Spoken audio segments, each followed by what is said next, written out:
The contract sat on the table between them like a loaded gun no one wanted to touch. Jackson Browne leaned back in his chair, arms crossed loosely over his chest, eyes fixed on the papers, but not really reading them anymore. He'd read them 3 times already. Every clause. Every subsection. Every place where his signature was supposed to go. The office was small, cramped, filled with the smell of old coffee and cigarette smoke that had soaked into the walls over years. A single window looked out onto a Los Angeles street where the afternoon light came in slanted and gold, catching dust in the air. Across from him sat a man in a wrinkled button-down shirt, sleeves rolled to the elbows, his tie loosened like he'd been wearing it too long.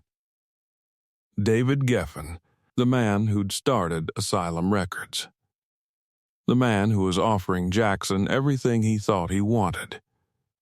Geffen wasn't smiling, but he wasn't frowning either. He just sat there, patient, watching Jackson the way a card player watches someone deciding whether to fold.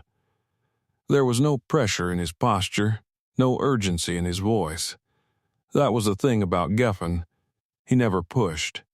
He didn't have to.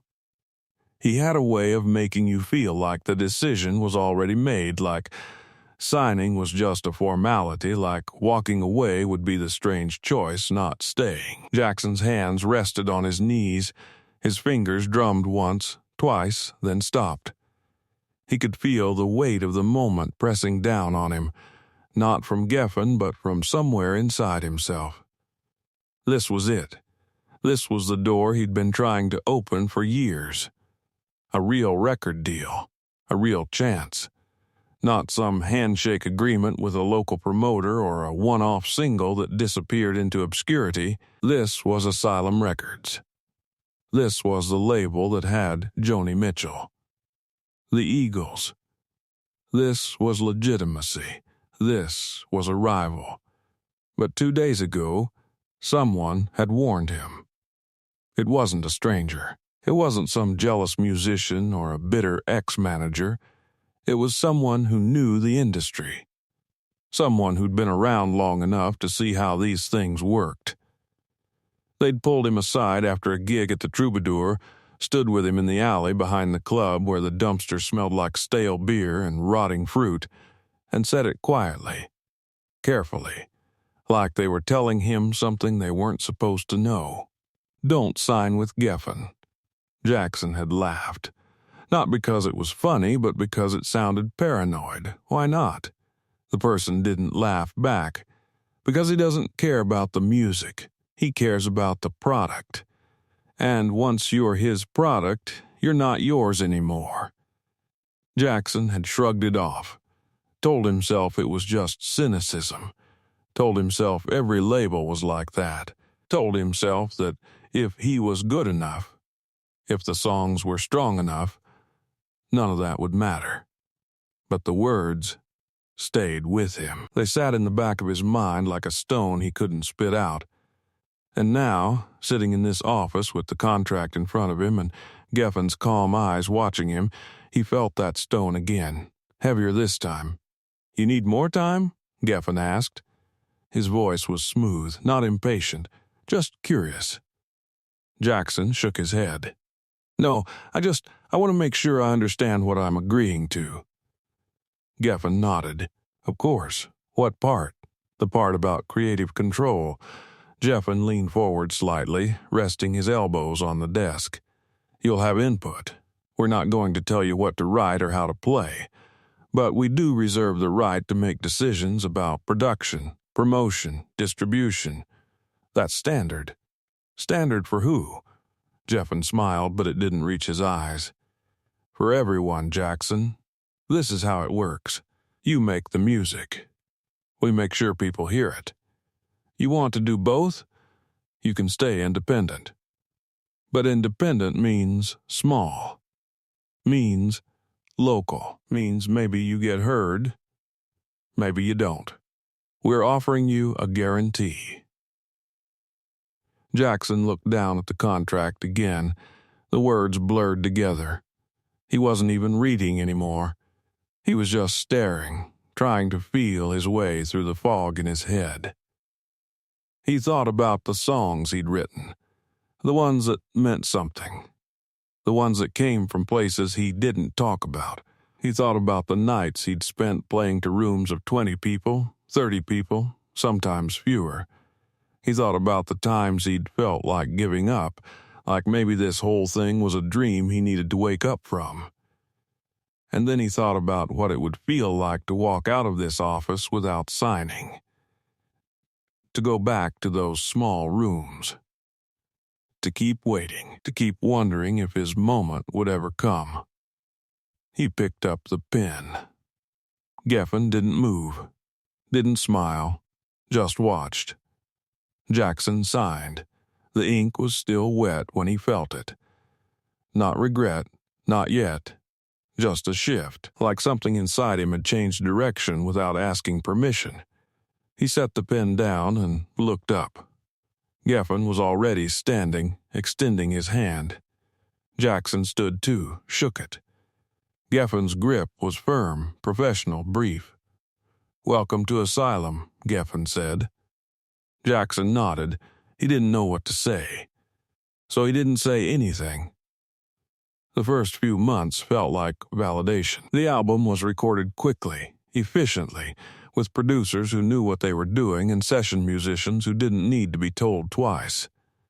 Jackson sat in the studio and watched his songs take shape, watched them grow into something bigger than he'd imagined. It felt good. It felt right. He told himself the warning had been wrong, told himself this was exactly what he needed. The album came out. The reviews were good. Not great, but good. People liked it. Radio stations played it. Not everywhere, but enough. He started getting calls for gigs, bigger venues, better money. Everything was moving forward, but something else was moving too. Something he didn't notice at first. It started with the second album. He'd written a batch of new songs, quieter ones, more personal. Songs that didn't fit the mold of what radio wanted. Songs that took their time. Songs that asked listeners to sit with discomfort instead of offering them easy comfort. He brought them to Geffen, played a few on acoustic guitar in that same cramped office. Geffen listened, nodding occasionally, his face unreadable. When Jackson finished, Geffen was quiet for a moment. Then he said, "They're good, but they're not singles." Jackson frowned.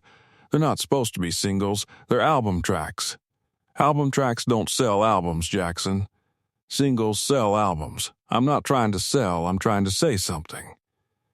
Geffen leaned back in his chair, fingers steepled under his chin. "You can say something and sell. They're not mutually exclusive.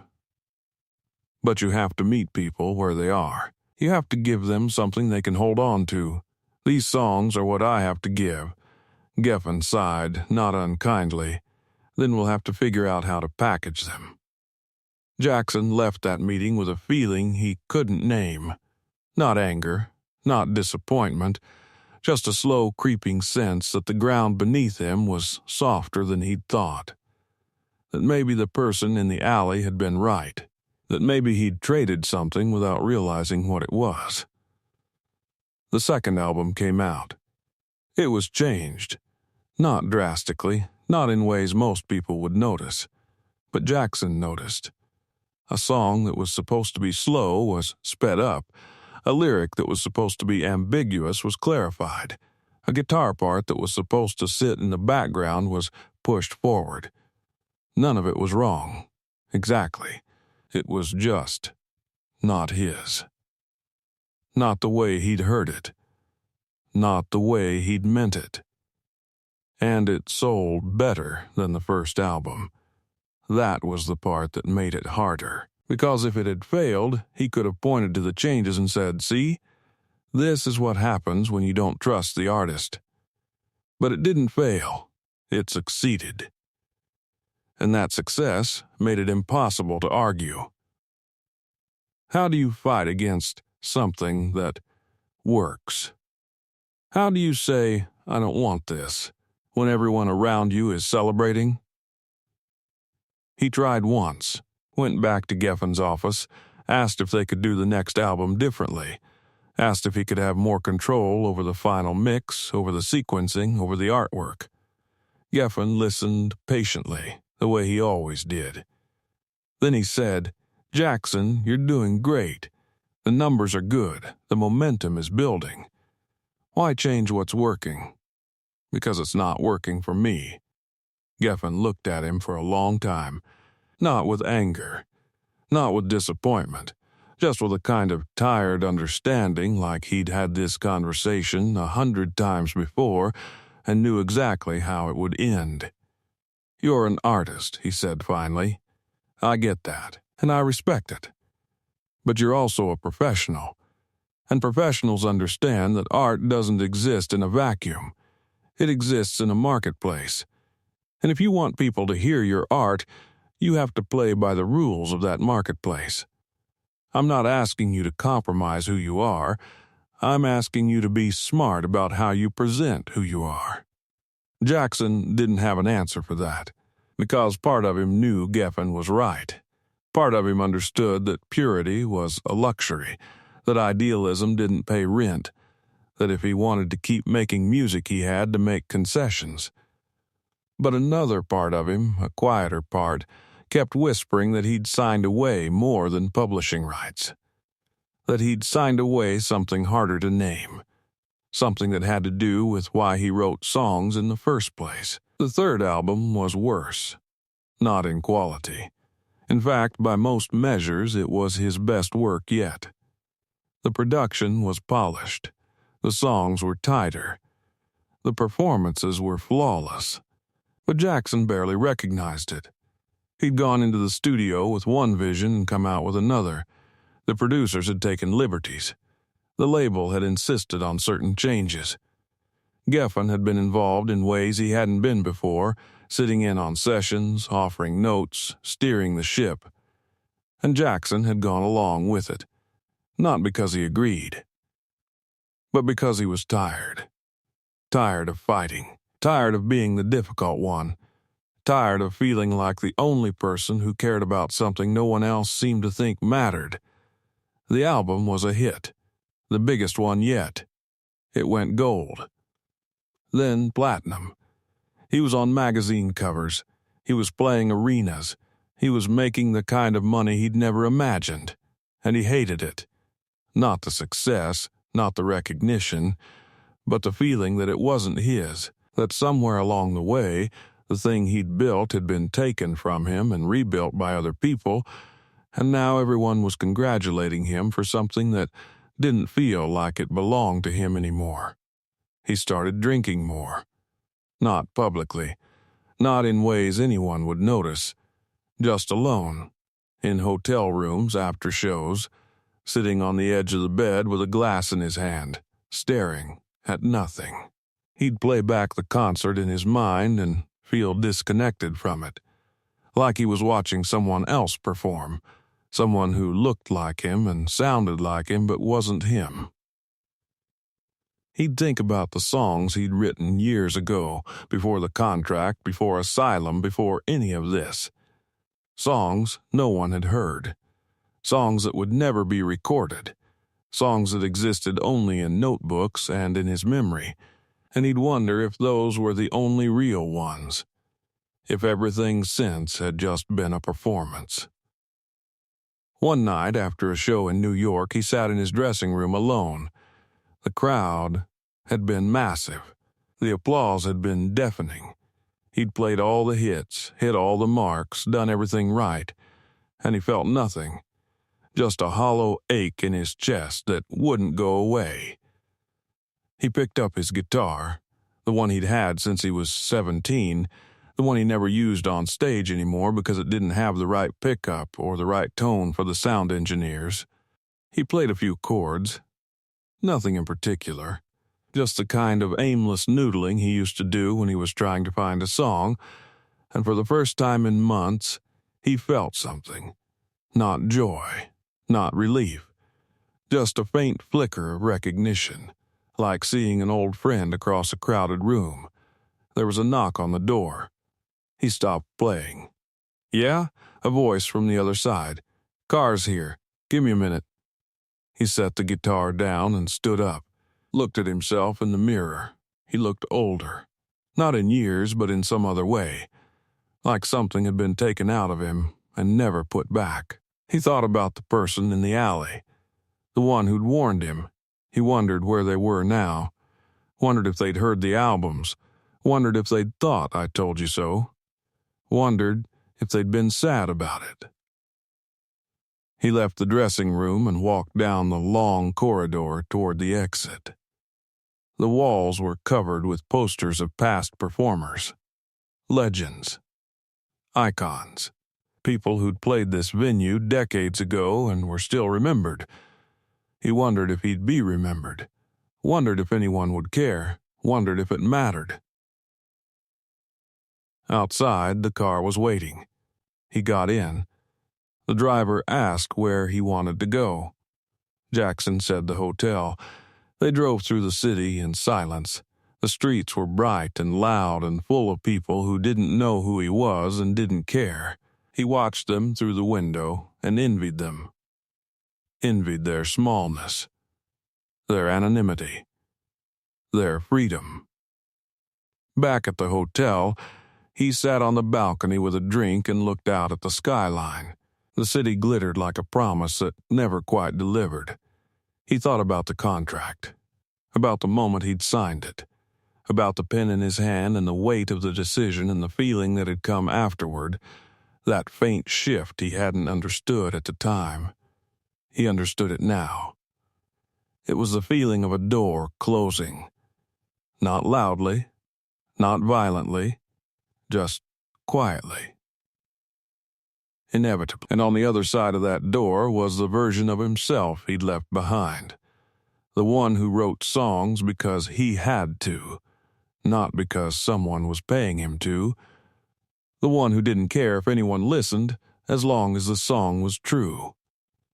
He wondered if he could get back to that.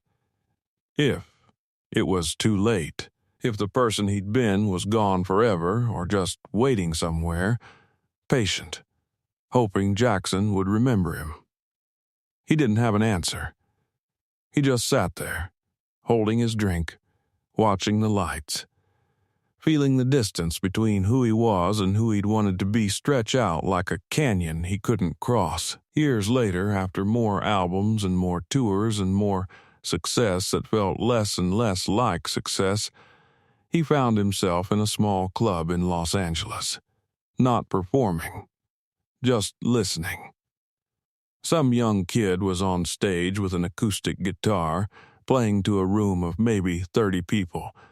The kid wasn't polished. His voice cracked in places. His timing was off. But there was something in the way he played, something raw and unguarded that made Jackson stop and pay attention. The kid was playing like it mattered, like the song was the only thing in the world, like he hadn't learned yet to be careful. Jackson stood in the back, hands in his pockets, and felt something break open inside him. Not grief, not regret, just a quiet, aching recognition. He remembered what that felt like. Remembered when he used to play like that. Remembered when the music was the point, not the career, not the contract, not the numbers. After the set, the kid came off stage flushed and grinning, and someone introduced them. The kid's eyes went wide. "Holy shit, you're Jackson Browne." Jackson smiled. "Yeah, man, I grew up listening to your stuff. You're like a legend." Jackson didn't know what to say to that, so he just nodded. "You played well tonight." The kid laughed, embarrassed I was all over the place. "No, you were present. That's harder." The kid looked at him, confused. "What do you mean?" Jackson thought about it. Thought about how to say what he meant without sounding preachy or bitter or like some old man trying to pass down wisdom no one asked for. Finally, he said, "Just don't lose that. Whatever that thing is that makes you play like you just did. Don't let anyone convince you it's not valuable, even if they're offering you something that looks like everything you want." The kid nodded, but Jackson could tell he didn't really get it. Not yet. How could he? You can't warn someone about a trap they haven't walked into yet. You can only watch them walk toward it and hope they remember your voice when it closes. Jackson shook the kid's hand, told him good luck, and left the club. Outside, the street was quieter now, the night settling into that strange in-between hour when the city exhales and holds still. He walked back to his car slowly, in no hurry to get anywhere. He thought about the contract again, about Geffen, about the person who'd warned him, about all the ways he'd tried to convince himself it didn't matter, that he could make it work, that he could keep his soul intact while playing by someone else's rules.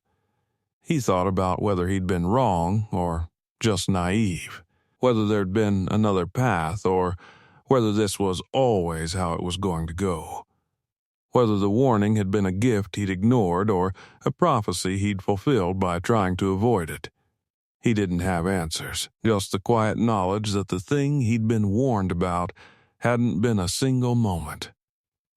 It hadn't been one betrayal or one compromise. It had been a slow erosion, a series of small concessions that added up to something he couldn't take back. And by the time he'd realized it, he was already too far down the road to turn around. He got in his car and sat there for a moment, hands on the steering wheel, not starting the engine. He thought about the kid in the club, about the way he'd played, about the way he'd smiled, about the way he hadn't learned yet to protect himself. And Jackson hoped, quietly, desperately, that the kid would figure it out faster than he had, that he'd hear the warning before it was too late, that he'd hold on to the thing that mattered, even when everything around him was telling him to let go. But he didn't know. He couldn't know. All he could do was sit in the dark, in the silence, and carry the weight of what he'd learned. Not as bitterness, not as regret, just as knowledge. The kind of knowledge you can't unlearn, the kind that shapes you whether you want it to or not. He started the engine. The headlights cut through the darkness.